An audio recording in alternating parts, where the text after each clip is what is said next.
I once dated this super rich kid. He didn't care that I was broke. He'd get mad on my behalf. He'd also kiss me seriously on his private jet platform. I thought that was love. Until his first love came back to town. He tossed aside the gifts I gave him and only had eyes for her. I took a hint and vanished that day. And I stayed gone for 5 years. Shouldn't he be happy? So why is he crying? On the day of the senior job fair, I saw Ryan again.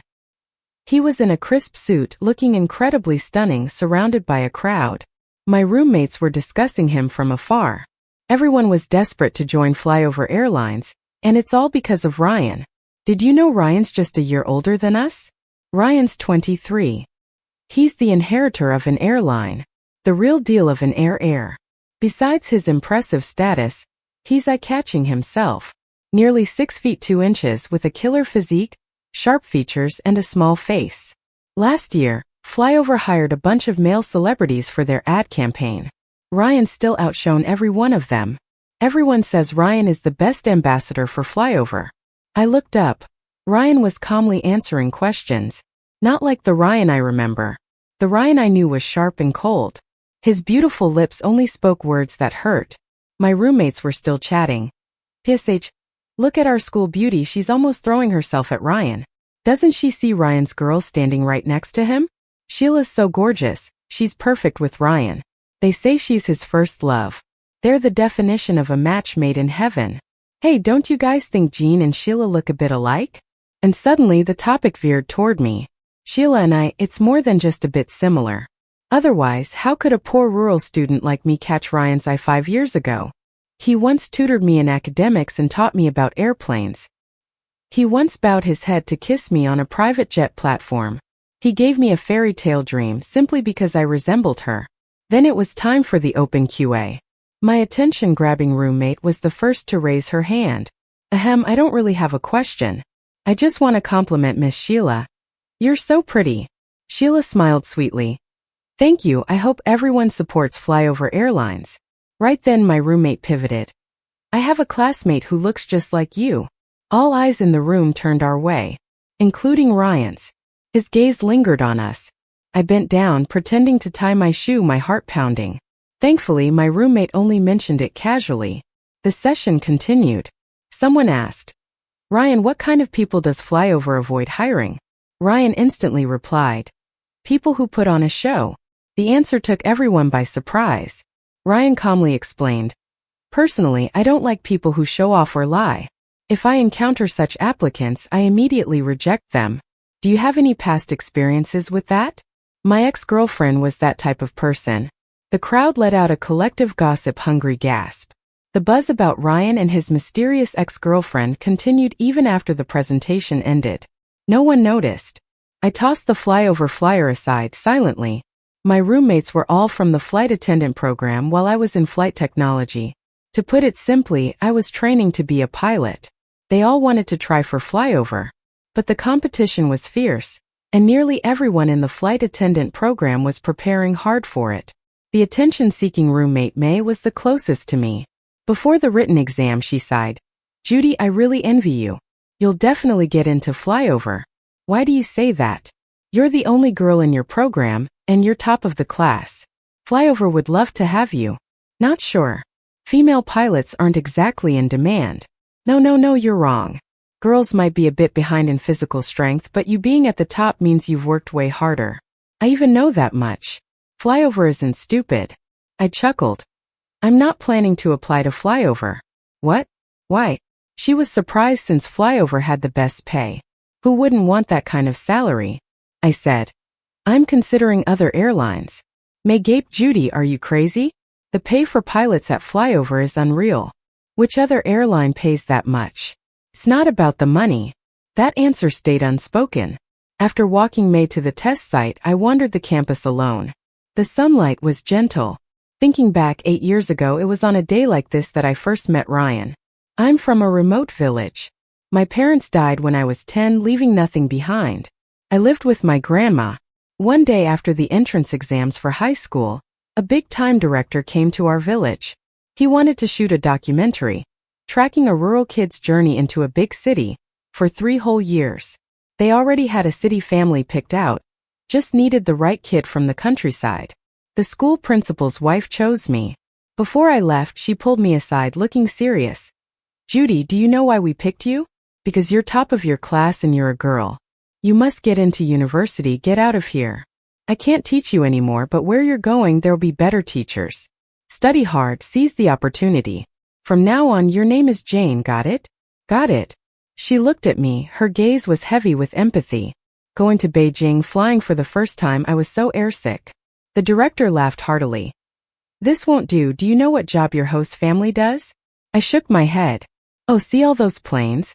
They own them. As I looked up, a huge aircraft was taking off.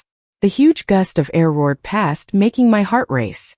This rush of air later swept through my life at 18 and changed everything. I was adopted by the family of Flyover Airlines chairman. They threw a grand welcome party in their mansion. They gave me gadgets I'd never seen.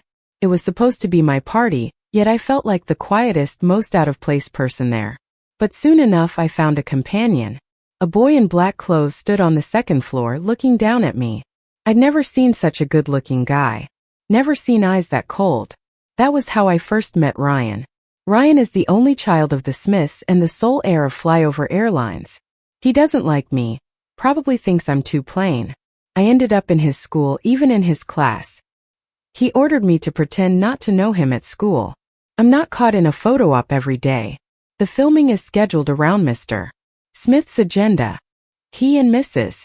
Smith are busy. Most of the time it's just me and Ryan at home. We don't talk, making the atmosphere super chilly. We hit a turning point after the first monthly exam. I bombed in English, the worst in class. The teacher made me stand and read aloud. Growing up with no proper English teacher in the countryside, my accent was hilarious. The class burst into laughter. I felt lost and embarrassed. At home I locked myself in my room and cried. Then Ryan kicked the door open. I thought my crying got on his nerves. I thought he was mad. But he tossed me a candy. Eat it and come to my room. What? Just come. He sounded indifferent, almost impatient. It was a creamy plum candy. Never had one before. Peeled it open and the sweet sour flavor spread in my mouth. From that day, Ryan began teaching me English, showing me airplane structures along the way. By finals my grades soared. I saved up my allowance to buy Ryan a bird keychain. Ryan's sharp review. Looks like an ugly chicken. It's a bird, I corrected, unsure of myself. He slightly smirked. Just a bit, but it showed me his gentle side. He attached the keychain to his bag. Thanks, Jean. Ryan and I started getting along better. He's pretty smart and kept helping me with English. It dawned on me why his attitude changed. He was lonely. His parents didn't care for him. Before I arrived, it'd just be him and the housekeeper after school. When I first got there, he was hostile, thinking his parents' limited affection had to be split with me. Then he realized I became the only one who stayed with him. When he had a high fever at midnight, I braved the snow to take him to the hospital. When he had appendicitis, I waited outside the operating room. Even when the surgery was over, his parents weren't there. On Ryan's 16th birthday, Mr. and Mrs. Smith promised to be back. But by midnight they still didn't show. That night, Ryan was in the garden smoking, hadn't touched any food on the table. The Smiths family rules forbade smoking, but who cared? I wanted to comfort him, but I wasn't good with words. In the end, I dragged him out for a night ride. Ryan usually had a car pick him up, rarely biked. We rode through the streets, embraced by the night air, feeling so free. I told him about life in the countryside, taught him to tell wheat from rice. Ryan looked at the sky, his eyes dark and deep, saying, "One day, I'll fly a route to your hometown." Young love is so simple, so passionate. From 15 to 18, we never left each other's side. At school, a boy mocked my accent on purpose. Ryan jumped in and punched him. After that, no one dared to bully me. Even with painful cramps, I had to smile for the camera. Ryan would be off camera, quietly warming my hands. After finals, Ryan showed me his coming-of-age gift, a private jet. His hangar was close to the night sky. With the gusty air currents, Ryan kissed me. Unless something unexpected crops up, I'd join him at the same college, graduate together, then get married and have kids. So, when did the unexpected happen? Probably when I saw Sheila's photo, right? Classmate. A familiar voice snapped me back. Here for the interview too? Ryan was suddenly in front of me looking down. I was just there with May for her flyover interview. Just a job interview, yet Ryan was personally there and noticed me. I played it cool, shook my head. Because of pollen allergies, I wore a big mask, covering up to my eyes. I used to be skinny as a beanpole from malnutrition. Now I'm tanned and sturdier. Even got some muscle. I look like a fit pilot. He couldn't recognize me, right? Just as I thought that, Ryan frowned. What's your name? Where are you from? The waiting area went silent. I didn't answer, thinking fast. Then May stepped out from her interview, hearing his questions. Oh, her hometown's some mountainous area, she's called. Before she finished, Ryan's eyes darkened, grabbing me. Jean. Ryan asked urgently. May was stunned. No, she's Judy. I took a deep breath. I'm Judy, anything you need? Judy? Yeah. He didn't buy it, so I pulled out my student ID. With my photo on it looking nothing like me, I had nothing to fear. Still not convinced, Ryan asked. Could you take off your mask? No. May panicked, thought I got mistaken, quickly explained. She's really allergic, that's why she's masked up. We're just regular students, you saw the ID. Ryan finally realized he came off strong. Softly apologizing, but his gaze never left me. Even far off, Ryan stood there watching me leave. May felt bad, rubbed my wrist. Did he hurt you? Ryan was so rough. No worries. May knew nothing, I couldn't blame her. But the look on Ryan's face. Did he sense something? Hope I'm just overthinking. A wealthy guy like him wouldn't keep thinking of a stand-in. 5 years ago, I learned I looked like a certain high-circle princess. It was late August, 3 months with Ryan. His birthday was near. Saved up, got him a designer hoodie. That day, Mr. Smith called me in. Jean, are you and Ryan together? Happily, I replied. Yes, uncle. We both got into university, so. I disagree. His forceful tone blindsided me, left me stunned. You and Ryan are not from the same world. I spent money for your education, not for you to mess with my son. I didn't mess with him, we are. You're nothing. He interrupted me again. Jean, uncle thinks you're a good kid, but you can't become the Smith's daughter-in-law. I won't allow someone without background to enter our family. And Ryan won't either. He's young and just having fun. Is this the real face of a capitalist? So different from what you see on camera. To be honest, the reason I adopted you was for our public image and brand effect. You've enjoyed Beijing's educational resources and got into a top university. Be satisfied and don't dream about things that aren't yours. His coldness frightened me. I stammered, but Ryan is serious about this. Serious? He chuckled and spun in his chair, throwing down some photos. Look at this girl, Ryan's childhood friend. They grew up playing together. Ryan likes her a lot. Her family is in aerospace just like ours. She went to study in America before you came. That was the first time I saw Sheila. We looked similar, but she was prettier. It felt like I was her stand-in. My mind buzzed with chaos. The uncle didn't want to upset me, but Sheila was back in the country. I had to know the truth. He considered me half a daughter, preparing me mentally. The Smiths chairman knows how to manipulate people with both kindness and severity. He added, I like kids who know how to behave. Think of your grandma and your favorite principal. What would they think if they knew you were seducing boys in the city? I got the message. It was both advice and a threat. But what broke me wasn't him. I went back to the villa, intending to confront Ryan. Before I got inside, I saw the girl from the photo. Sheila was there for Ryan's birthday, looking even more stunning in person. They were talking and seemed happy. The sweatshirt I gave Ryan? It was in the trash. What happened after was simple. I messaged Ryan on contact information to break up. He took time out of his day to reply with 2 words, reason? I'm over it, the documentary's done, no more use. I wasn't playing tough. That tossed sweatshirt was my last bit of dignity. Ryan, Jean, was I just part of a show you put on in Beijing? If that's how you see it, nothing I can do. Did you lie yesterday about liking me? Yep, totally. Trying to tick him off. He didn't reply again.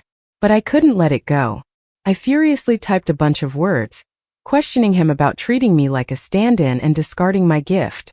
The only response I got was a red exclamation mark. He deleted me, good riddance. Ryan helped set up my contact information with the private school classmates, all wealthy. What the Smith's chairman said made me realize that I shouldn't try to fit into a world that isn't mine. So I deleted my account. I was supposed to report to the university, but I gave it up and chose to repeat my year. A university wasn't my first choice anyway. I wanted to go to an aerospace university, challenging for someone like me who's not in the best physical shape, harder than getting into a university. With a year's hard work, I got an early acceptance into the aerospace program. Later, I changed my name, worked on my fitness, and started living my life. Ironically, the documentary got canned. Higher-ups worried it might upset rural kids to watch. Better it stay shelved. I thought meeting Ryan was just a coincidence. A few days later, I went to the department office to pick up my job placement form. Once I opened the door, the teacher wasn't there. Only Ryan was. Why's he been hanging around our school so much? Is recruiting that intense? Picking up your job placement form? Ryan looked at me deeply. Come here. I adjusted my mask. The teacher isn't in. I'll come back later. He handed me the placement form. Stuck between a rock and a hard place, I shuffled over to him. Up close, I noticed his car keys still had the little bird keychain I gave him. It had changed color over the years. Sorry about the last interview, he said. He recognized me. Not interested in coming to Fly Beyond? Top of the class. I whispered, I've applied to other airlines. I can offer triple the salary. So, I swallowed hard. I think another airline suits me better. Ryan paused with his pen, slowly lifting his eyes. What suits you better? Where could be better than with me? For a moment it seemed like he had a double meaning. I took the placement form, ready to dash out. Ryan suddenly lost it and grabbed my shoulder. Running away? You really think I can't recognize you, Jean? The office was so quiet you could hear a pin drop. With no going back, I sighed and took off my mask. Yeah, it's me, so what? Ryan's eyes burned with a mix of emotions, seeming furious. You've got quite the guts, dropping out, deleting contact information, disappearing. Who taught you all that? I stayed silent. You've been in Beijing all this time and never came to find me? Why are you trying to hang out? We're not even close. We've lived together for 3 years and you say we're not close? Ryan narrowed his eyes, stepping closer. He's changed a lot in the past 5 years. He's got that boss vibe now. I wasn't afraid at all and I just smiled up at him. Ryan, there are cameras here. You get any closer and I'll have to report you for harassment. Ryan frowned. Jean, you've changed. I haven't changed. I've always been like this. Disappointed? Ryan didn't say anything else. He pulled a folded application form out of his suit pocket. Come to Flight Leap. After training, I'll get you into the commercial pilot exam as soon as possible. No thanks. Don't be stubborn. Ryan surprisingly kept his patience and said, in the last 3 years a lot of flights got cancelled, and now there's a backlog of pilots with nowhere to go. People have been waiting for years to take that exam. I still refused. I'm not cut out for Flight Leap. Plus, I've already talked to other airlines. Ryan was still trying to persuade me when my phone rang. It was Sheila calling. I shut my mouth and Ryan answered the call. I found her. What? Sheila sounded surprised. I found Jean. Ryan was looking at me. The call was on speaker. The girl I ran into that day was Jean. Oh. Sheila's voice sounded a bit disappointed. Sheila, after the presentation you said you went through all the girls' files for me. Ryan paused. Didn't you say none of them were her? Were you lying? I was surprised. Their conversation was so direct. Ryan really had changed, more cold and ruthless than before, even with Sheila. Sheila stumbled over her words. Maybe I missed it. She was the only girl in the aviation program. How could you miss her? Plus, you should have recognized her from the photo. Ryan, are you blaming me now? Just a reminder. Ryan said plainly. If you're going to be my assistant, you need to be responsible. Then he hung up. From what I gathered, on the day of the presentation, Ryan got suspicious because of something May said. Sheila offered to look through all the female students' files for him. But she told Ryan she couldn't find me. Sheila lied. She might have even hidden my information away so Ryan wouldn't see it. But here's the kicker. You asked your girlfriend to find your ex? I couldn't help but ask. Ryan gave me a puzzled look. She's not my girlfriend. Right, couldn't catch the real deal, so now you're looking for a substitute like me, huh? Ryan insisted. Sheila and I are just friends. We won't be together. Whatever. I said, indifferent. It doesn't concern me. My attitude seemed to hurt Ryan. Jean, I've been looking for you ever since you disappeared. Oh, and I'm single. So far I've only dated you. Okay, get to the point. His tone softened. I like you. I want to get back together. Ryan's confession was too direct. Of course I refused. But he didn't give up, saying he would chase me all over again. I found it funny. I got an offer from another airline for pre-job training. Ryan was persistent, always finding reasons to eat or shop with me. I agreed to everything. I also adopted a stray cat. Since I'd be out often, I left the cat with Ryan. He held the cat carefully and asked, Jean, will you visit it often? Of course. I smiled and said, you better take good care of it. I'll check up on it. Ryan looked happy. He took this as a sign we were going in the right direction. But he didn't know this was just step one in my revenge. In November, our company had a joint event with Flight Leap. It was simple. We toured each other's headquarters, mainly to give everyone a day to relax. Ryan came to greet us. All of us trainees were surprised to see someone like him.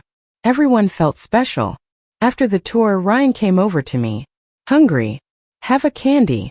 Creamy plum candy, just like when we were 15, sweet and sour. Thanks. Was today tiring? Not as much as the training. The training lets you balance work and rest. Don't stress too much. I'm not stressed, just... I hesitated, meeting Ryan's gentle, focused gaze. Blushing, I whispered. Ryan, can I ask you something? If a girl calls a guy every night, can he tell she likes him? What do you mean? Well, I'm scared to confess. I'm afraid we won't even be friends.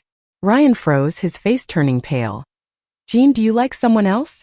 I nodded, saying brightly, yep. November's cold wind blew through the window. Ryan stood there like an ice sculpture, unmoving. I waved him off. Never mind, I won't bother you with this romance stuff.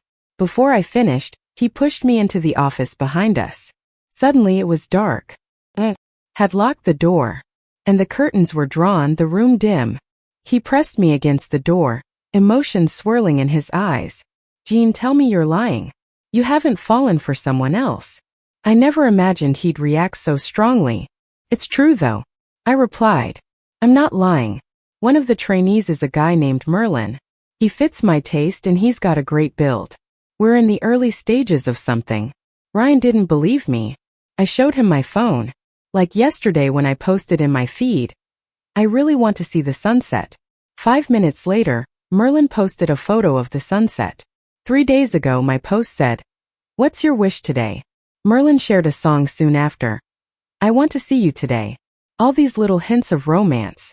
Each one made Ryan's eyes burn with jealousy. He gripped my waist, pulling me in tightly. Then why did you agree to eat with me? Because if I didn't, you'd keep pestering me. But you still trusted me with your cat? You've got money, you could feed it the best cat food. Ryan gritted his teeth, finally realizing the truth. Jean, are you messing with me? I laughed. Why would I do that? I see you as just a friend. The just a friend line completely enraged Ryan. Just then, voices from other trainees echoed outside. Where's Jean? Wasn't she just here? And Ryan's missing too. Could they be in the office? No way. Ryan never lets anyone into his office. The voices got closer. They didn't know we were separated by just a door. Ryan held me tightly and asked, almost desperately, just friends, would they be like this? I was held tight in Ryan's arms, breathing mixed. We both had candy, and the air had a sweet and sour scent. Then the doorbell rang. Ryan, sorry to bother, have you seen our female trainee? I was on edge, not daring to make a sound. One trainee said, let's go, no one's inside. But Ryan lifted my chin. If I open the door now, what do you think would happen? Wait, did you hear something? This time it was Merlin. Jane, are you in there? Ryan's grip tightened. He was pretty smart, figuring out who it was by the name. Jean, is it him? Merlin paused. Is someone talking inside? Ryan wanted to speak. I suddenly hugged his waist, feeling his lean and muscled frame, and Ryan froze. But I just leaned into his ear. Say one more word and I'll never forgive you. Ryan indeed kept quiet. But you could tell he was even angrier. I used Merlin as a reason to threaten him like that. Since there was no answer, Merlin left with the others. As the footsteps faded away completely, I let out a sigh of relief. Ryan's eyes were filled with a deep red, like he had been deeply wronged. Jean, how did I let you down for you to torture me like this? What right do you have to ask that? I decided to come clean. After the shoot, your parents threw me out, treating me like some kind of prop? Just a showpiece? And you, Ryan. I may be poor, but I have feelings too. I genuinely cared about you, and in return you just toyed with me. What? Ryan's brows furrowed deeply. His face was complex, filled with anger, shock, and confusion. I've been loving you to the point of dying for 5 years. What exactly did I toy with? His question left me stunned. Didn't seem like he was acting. What was going on? Didn't you treat me as Sheila's substitute? Who the hell told you that? Who really said that? Seeing Ryan almost break down was the first for me. I never liked Sheila. Where did this replacement idea come from? Smith's chairman said it. Him. What nonsense did that old man tell you? I roughly repeated what the chairman had said. Ryan's expression grew colder. He's full of it. Yeah, Sheila and I grew up together, but she lived abroad most of the time. We weren't even that close. Now it was my turn to be shocked. But on your birthday, Sheila specially came to celebrate with you. She was just passing through and brought some gifts. She didn't even remember my birthday. I carefully studied his expression. Didn't seem like acting. He wasn't a professional actor anyway. But you threw away my birthday gift, that sweatshirt. Just thinking about it angered me, the final straw in my dislike for Ryan. Ryan didn't explain and just opened a small closet inside his office. There were some clothes and a sofa bed for resting. The sweatshirt I gave him was hanging in the most prominent spot, lovingly preserved without a stain. This is the one you gave me. I frowned, but I clearly saw. I got 2 identical ones. Ryan said, my mom. She gave me one too. You threw away the one your mom gave? Yes. Ryan chuckled bitterly. It was too small. She didn't even know my size. I paused. So what's your relationship with Sheila now? After she graduated, the old man placed her and Fleming as my assistant. The old man liked her family's business and wanted to form an alliance. What does Sheila herself think about it? I overheard a call that made it clear she was interested in him. She confessed her feelings to me 3 years ago. Ryan was upfront about everything. I was taken aback then. I always thought we were just childhood friends. She said she started liking me. I rejected her on the spot. At that time I wanted to transfer her, but she told me there was no need. She had given up. She said the social circle had plenty of suitable matches, so she'd find someone else. I believed her until I met you this time and realized it was her excuse. I understood now. After that call, I never saw Sheila again. She must have been transferred. But I was still confused, very confused. She looks so much like me, even better looking. Why me then? Better looking than you? I didn't think so. Ryan took the sweatshirt and compared it to himself. 5 years had passed. He wasn't the teenager he used to be, and a suit suited him better than a sweatshirt. Jean, I like you not because of your looks. He reminisced, his gaze slowly darkening. My parents never cared about me, but those 3 years of high school, they were the happiest years of my life. I liked having someone to walk home with after school. Liked having someone fight for the last piece of meat during meals. Also liked seeing your light from the window every night. I really like you. And only you. Ryan's eyes turned a little red. He seemed on the verge of crying. Embarrassed, Ryan lowered his head. At that moment he looked just like the first time I met him. It's all the same loneliness and cold. We crave love and being loved. Then we spent a bit more time clearing up other misunderstandings. Like why he quickly erased me from his life when I suggested a breakup. Turns out on that day the Smiths chairman came to talk to me, and Ryan's mom visited him. His own mother, who rarely had heart-to-hearts with him, talked about me the whole time.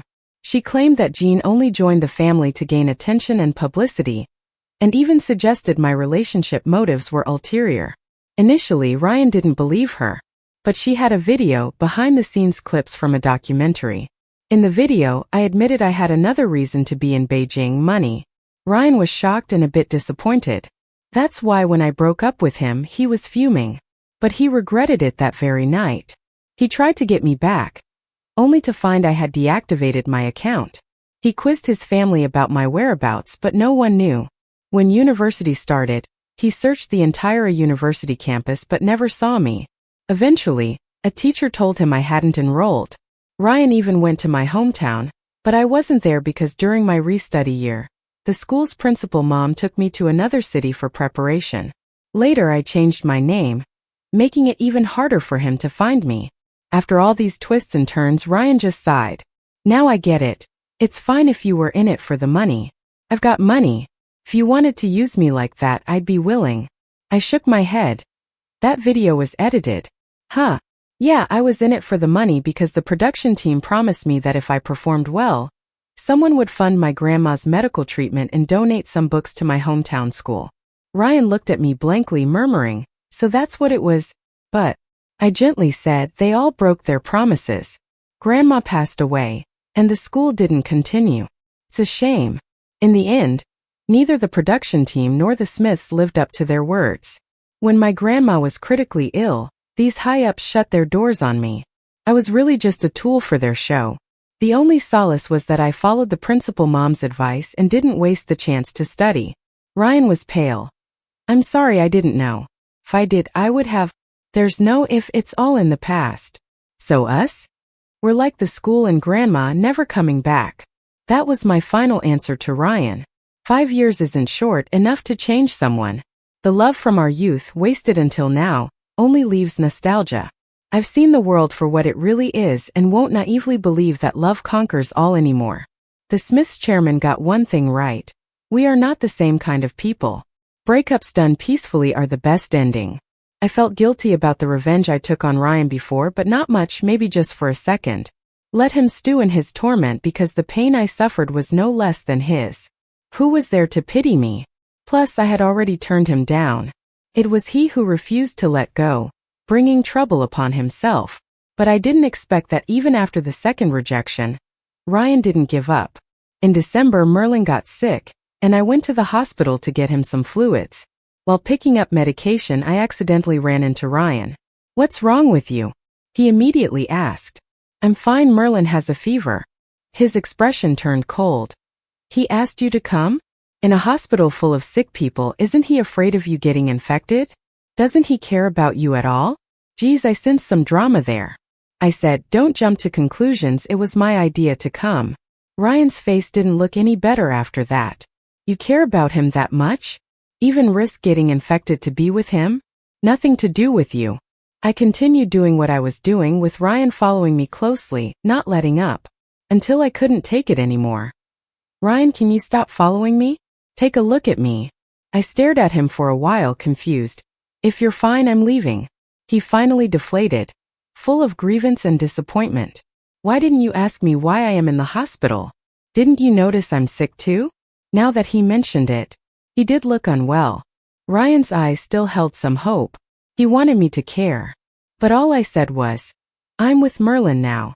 I have a boyfriend, so it's not convenient for me to care about you. Ryan heard the underlying message. A killer blow, and he was left stunned. Whatever little color he had left in his face quickly vanished. When? Yesterday. He didn't speak, just stood there, seemingly using all his strength. I didn't bother with him, turning back to Merlin's side instead. Merlin's really nice, mild-mannered, and driven. Among our group, he's the most attractive. Coincidentally, he likes me too, so us being together was just natural. When it took me a while to return, Merlin asked, what took you so long? Were you talking to someone? Yeah. Who? Ryan from Fly. Are you guys close? Merlin asked casually. He used to drop by the company often looking for you. Not really. I poured him a cup of hot water. He wanted to bring me to Fly, that's all. Why didn't you go? Isn't Fly your dream airline? Merlin seemed a bit envious. I wanted to go to Fly back then, great pay, but they were too strict and didn't hire me. I just smiled without saying more. Since then, Ryan stopped looking for me. But May kept me updated on his situation. May became a flight attendant at Fly and got pretty chummy with their leadership. You know, Gene, Ryan's been clashing with his dad a lot lately, apparently trying to take over. I was taken aback, but thinking about it, it made total sense for Ryan. He doesn't get along with the Smiths chairman, so it was bound to happen one day. Oh, by the way, I just heard some gossip today. Ryan seems to have broken up. He's been really down lately. I heard he got drunk and asked the new assistant how to become a homewrecker. Me. Oh my God, why would he even think about doing that? Who's the girl that pushed him to it? I said, Sheila, maybe? No. Ryan's already clarified. He has zero relation with Sheila. It must be someone else. Your company sure is lively. Haha, serves you right for not joining Fly Beyond. By the way, how's your evaluation going? I felt a pang in my heart. A bit sad. The authorities' license test has started. But I didn't make the cut this time for the test spots. I don't get it. I was top during the training. Why send others instead? May comforted me all night. With her encouragement, I decided to get to the bottom of it. On the day of the test, after sending Merlin into the exam room, I went straight to the boss. At first, he was polite. The slots are limited. You might get your turn next time. He was just saying stuff. I just wanted to know why I wasn't chosen. What's the criterion? Well, it was a group decision. It's hard to explain. No worries, you can take your time. I've got plenty. He gave me a few vague answers until I got on his nerves. He slammed the table and said, "Male trainees get priority, females wait in line." I froze. Why? Being a pilot, clearly a man's job, longer career, less drama. That's biased. I never missed a single training, never take days off, achieved more than everyone. What's your basis for this judgment? That doesn't matter. You ladies are likely to quit after marrying to become homemakers. Who would dare to hire you? I was at a loss for words. I never expected such a dumb excuse. I knew I had to work harder because I was always behind. Finally made it out of my hometown, became number 1. But still sidelined. Why? Not once in over 20 years had I shed a tear over hard times. But this feeling of injustice made tears fall big and heavy. He threw me out. I wiped my tears and someone caught my eye. Ryan stood by the wall looking calm, seemingly heard it all. "Jean," he called out. "Aren't you gonna hit him?" Yup, his rotten mind won't change through words, just fists might. But he's my boss. What if I back you up? Ryan looked determined. I picked up the water bottle from my bag, turned and poured it all over the boss. Messed up his waxed hair. He pointed, yelling at me. Ryan walked in, steadying my trembling shoulders. "Tell your president the trainees you sent in for testing today were all ones Fly Beyond dropped." The boss looked horrified. Chairman of Smith's? Yep, Ryan recently got some shares. He's not just Ryan anymore. Then he pointed at me. "We're taking this female pilot at Fly Beyond." The boss tried to flatter. "Chairman of Smith's, let's sit and talk. You aren't worthy of a chat. Have your president personally send Jean's files to Fly Beyond by tomorrow." The bald boss couldn't even force a laugh now. He finally realized he screwed up. I sat by the roadside, feeling down, didn't want to speak. Winter wind soaking me to the bones. Ryan kept talking. "From today, take a break, but not too long. As soon as I get your files, I'll arrange your start. There might still be a testing process." I felt defeated. In the end, do I have to rely on Ryan's connections? What's the point of my hard work, then? Ryan seemed to get my thoughts. He plopped down beside me, not caring about his fancy suit. Then he took something from his pocket, peeled it, and popped it into my mouth. A cream cherry candy. Just like the one he gave me at 15, sweet and sour. "Jean, what's your take on the safety duty of a civil aviation pilot?" he asked. "Carrying the lives of all passengers on your shoulders." "Exactly. So even for you I won't break the rules." I was taken aback. Ryan's expression was serious, earnest. "Us recruiting you isn't about our past. As a company leader, after reviewing all your past achievements, I decided losing such a talented trainee would be Fly Beyond's loss. I want you back, but I'd never use a flying position to win you over. No matter how close we are, I can't risk passengers' lives to someone unfit. I only allow you to join because your performance already meets the standards and did well during training, not through favors. As for our evaluation, I assure you Fly Beyond selects based on merit, ignoring connections, not biased on gender." I slowly looked up. Right then a plane flew overhead, leaving a beautiful trace in the sky. I softly said, "I want to fly." Ryan's eyes lit up with a smile. "Fly Beyond welcomes you." Ryan wasn't lying. After my papers went to Fly Beyond, I went through strict tests and checks before officially getting hired. On the day I got the offer, first thing I wanted to break up with Merlin. I went to see him with this good news, but never got the chance. Because Merlin was so excited, he finally got his commercial pilot license, meaning he could finally fly for commercial airlines. I was genuinely happy for him. Then Merlin suddenly asked, Jean, are you going back to the airline? What do you mean? I hadn't told Merlin about Fly Beyond recruiting me. I've been waiting for today to get the offer and then surprise him. I figure since I'll be flying around all the time in the future, someone needs to stay home to take care of the kids and look after the elders. I was stunned. What do you mean? Since you're stepping back now, why not just stay home? Let's get married soon and have a couple of kids while you're still young. He acted like he wanted my opinion, but his tone was super confident. Merlin, back during training I ranked higher than you. So what? Now I've got the license first and I'll become the captain before you. My salary is enough for a family. As long as you're a little thrifty, it should be fine. I could hardly believe my ears. How did I not see this side of him before? We've only been together for a month, and he's already stopped pretending. Oh, and by the way, my family has been single-handedly carrying on the name for 3 generations, so we need a son too. He kept going on and on, basically giving me orders. I just splashed my tea all over his face.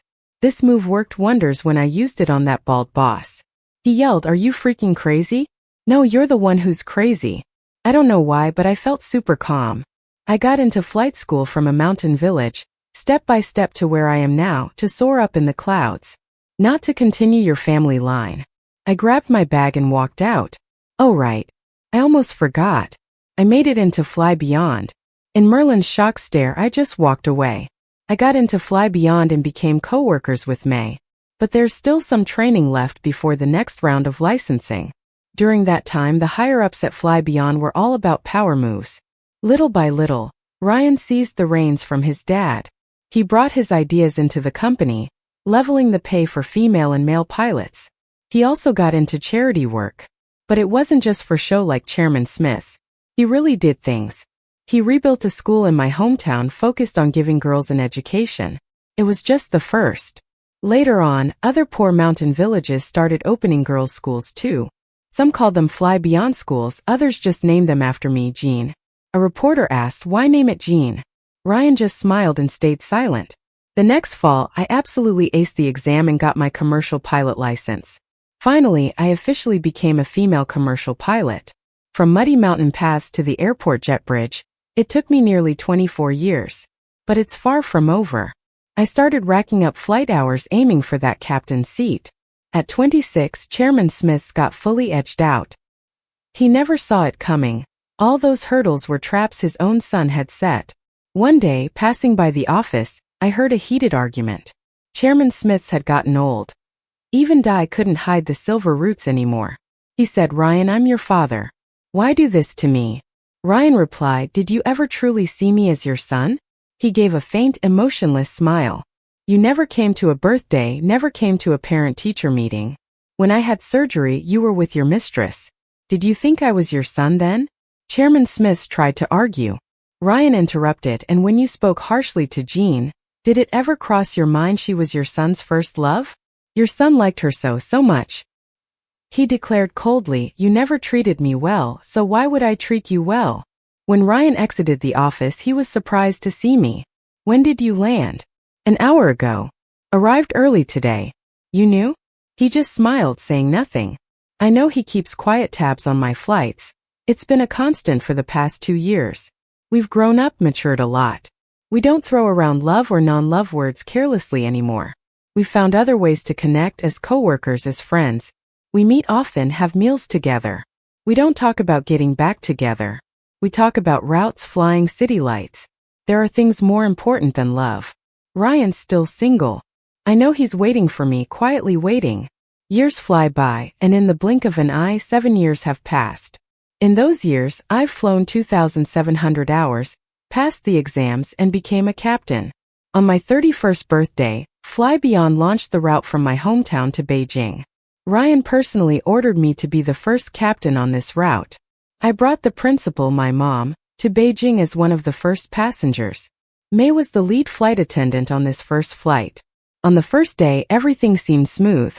Halfway through, though, we hit an unexpected extreme weather. No forecast had picked it up. Turbulence hit us hard, making flying really tough. To say I wasn't nervous would be a lie. My palms were sweating. The trainer behind me noticed my stress and gave encouragement. But the weather only worsened, fear spreading. May connected with me through the intercom, the chaos in the cabin audible. "Jean, are you nervous?" A familiar voice.